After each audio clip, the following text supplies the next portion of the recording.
Greetings and salutations, YouTubers and malefactors, back here at Stoplogic Motorsports, and we're here to do a video that's been inspired by Kyle Bradshaw's Osmo Action DJI camera and miking video. So if you like this content, like and subscribe. If you don't, feel free to criticize me harshly in the comments. I also accept payment in attaboys. But you'll see a link to his video in the top right hand corner.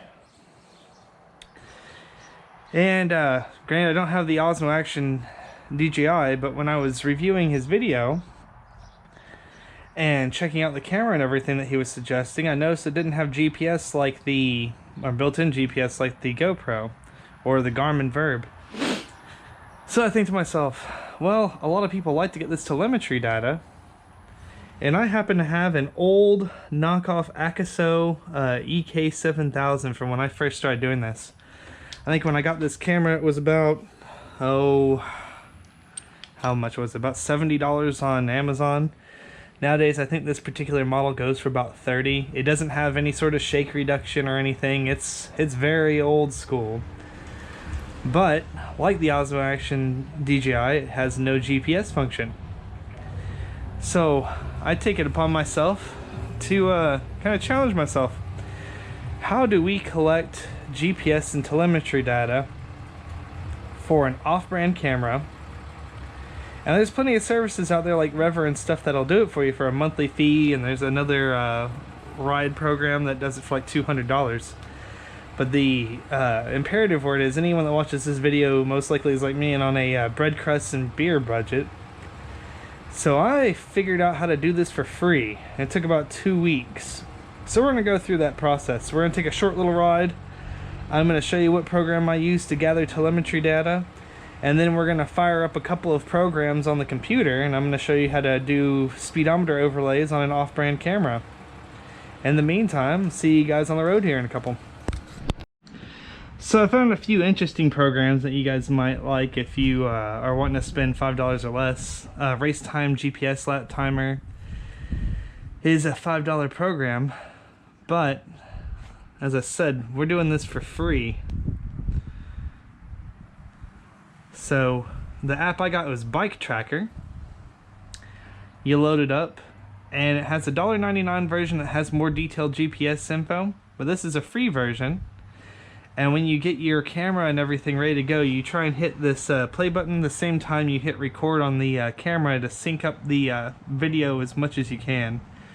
A couple seconds off isn't going to be a huge deal, but this is the free program, Bike Tracker, on the Android store. They might have it on the Apple, but I don't use Apple products because I'm on a beer and bread crust budget. Anyways, when we get closer to getting this done up, I'm going to take a quick little 5-minute ride. Goodness, has been forever and a day since I've used this old Akaso camera. I did use it for the handlebar mounting on the rain jacket video, and I use it for some of my stable shots, like on tripods and stuff. But for the most part, this camera is kind of my backup camera to my GoPro. So I'm going to restart the footage here in a second. I'm going to have to apologize that this is not going to be the best footage, but for the price, if you are first starting out on a budget, these Akaso cameras are actually pretty good. All of my early videos, like the Watson Ranch ones from 2019 and stuff, were done on this camera. Also, this will be the first ride I've done on this bike since I put the suspension lowering on the back. Ooh, boy, that's a lot lower. So we're going to restart this and set up the software.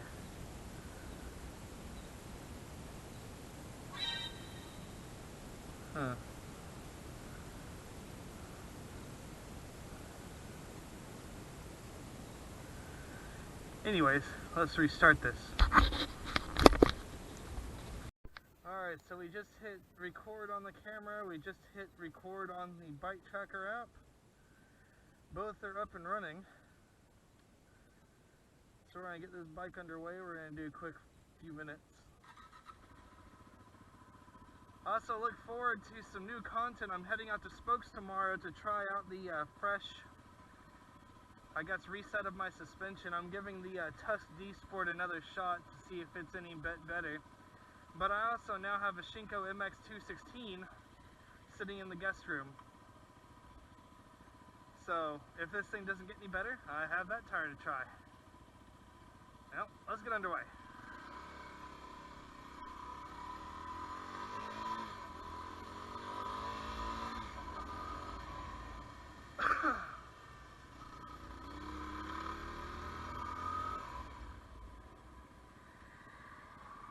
Tell you what, this thing rides definitely different with the rear end lowered. It feels less like a KDX 200 and more like a regular like CRF 250L. It's much more evened out. I didn't drop my front forks for the suspension lowering.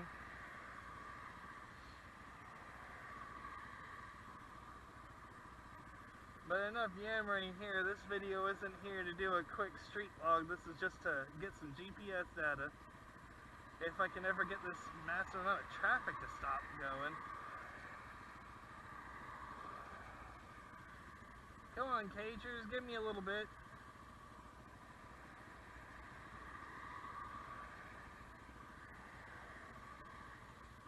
Yeah, I'm tempted to cue the Jeopardy theme here. This is taking so long. Alright, let's go.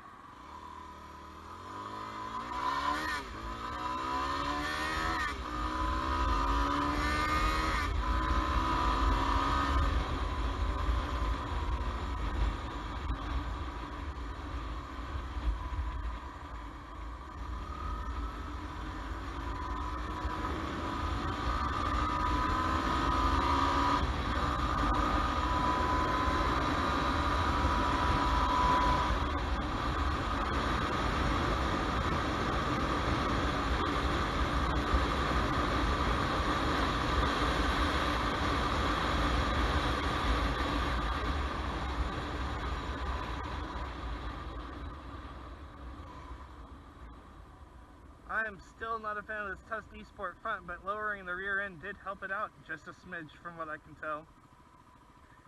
We're ready to do our quick dirt lap here too.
than me shocked. I didn't realize lowering the back end of this bike would make this front tire almost bearable.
Well, that was a shocker.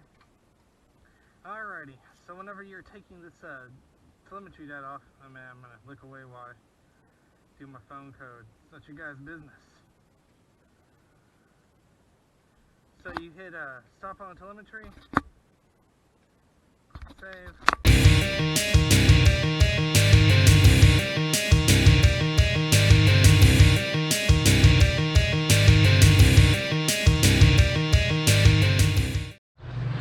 So as I was saying, you want to try and hit stop on the program and the camera around the same time so you can do a better job of syncing up your video.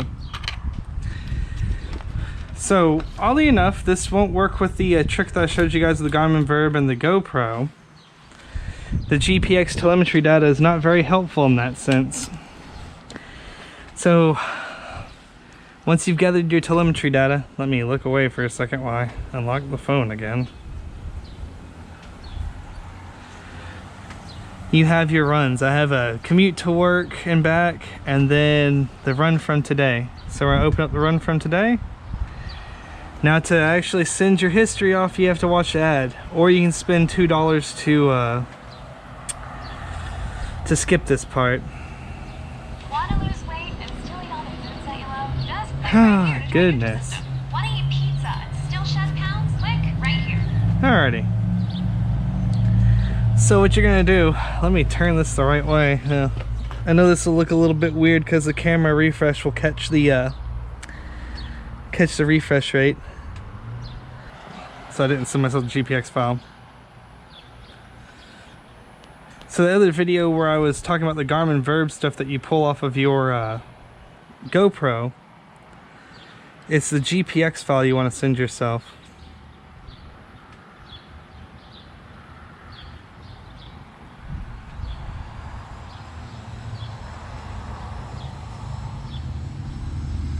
Ah, there we go. You click the history and you hit GPX.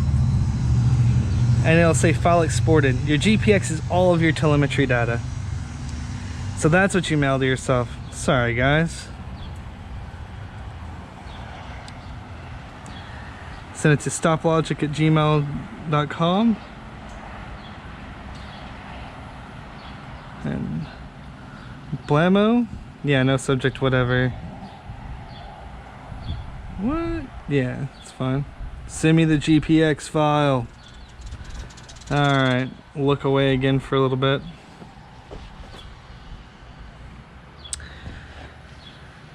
So what you're gonna find once the doohickey sends you your own file back is in your email you'll pull up the GPX file, and that's what you're going to send or pull up on your computer.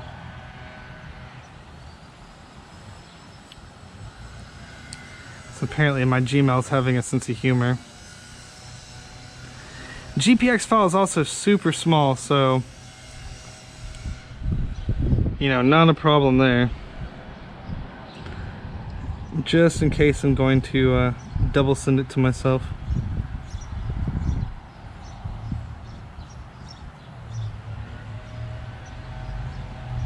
GPX. GPX.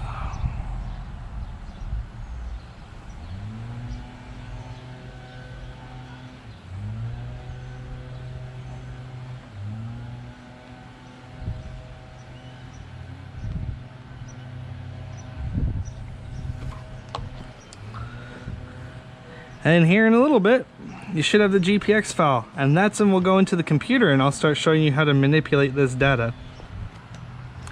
See you guys in a few. Alrighty, a couple of things to bear in mind whenever you're trying to do this sort of deal is that if you're using an older Akaso camera, it records in MOV files. Now if you use like a Adobe Premiere Pro or Elements, that's perfectly fine. Some programs won't open up MOV files and you'll have to switch them over to MP4s. So just so you're aware, there's another step. So once you've gotten your footage, the next thing you're going to make sure you get from your email that we discussed earlier was your GPX file. So this is the GPX file you get from Bike Tracker, and from there, now that you've located, make sure you had your GPX file put onto your computer. You open up a program called Dashware. So this used to be a paid-for program. I believe it ran like $79. We'll go ahead and just set this up as if we're doing a new project.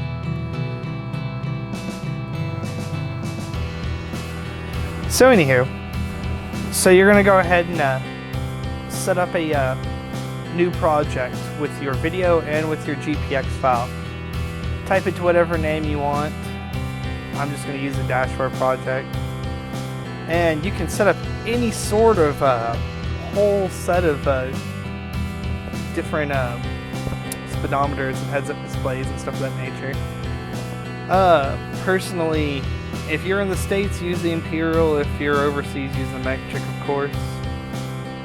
So I like to use the GoPro template, just as something we're familiar with here.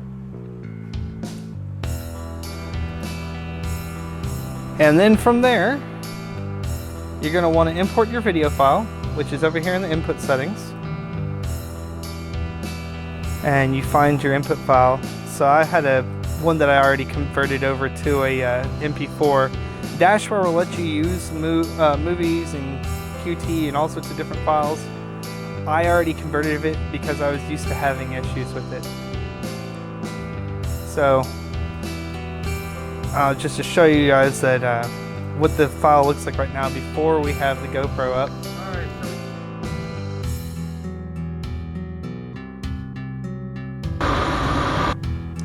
There's no heads-up display, just recording with the old Akaso camera.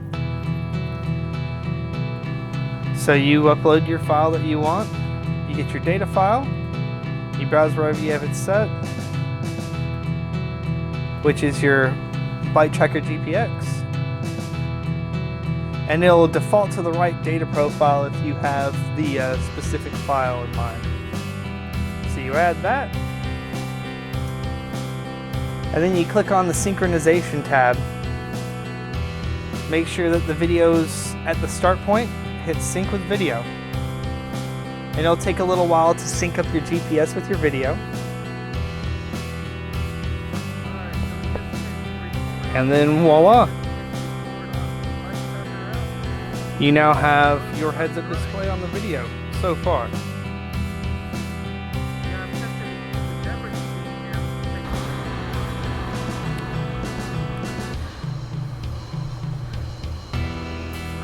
So at any rate, once you've kind of established that you have your heads-up display and everything on your video, and notice that this is all GoPro stuff on a Chinese knockoff camera, a $35 Chinese knockoff camera, and you're running a full GoPro telemetry data. Now, granted, this is some free software, so I'm going to get to the part of the video real quick, and this is in the writing portion. When the bike comes to a dead stop, the Bike Tracker app is not super accurate on coming to a dead stop. So as I said, it has a 2-second lag time, so like every 2 seconds in here, it'll drop a mile per hour.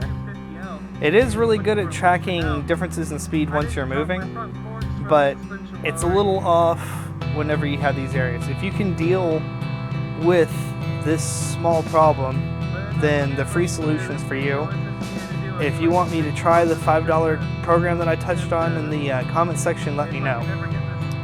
But anywho, so you have all of your telemetry data uploaded. You go to File, Create Video, and then basically all the settings that come with it are pretty much correct. Your 1920 by 1080, your bit rate, your refresh rate, and you just basically hit Create Video, and in 25 minutes you now have a knockoff video with all of your telemetry data. So that's earlier in the video. This is what the data looks like. So here we go. Just a refresh from earlier in the video.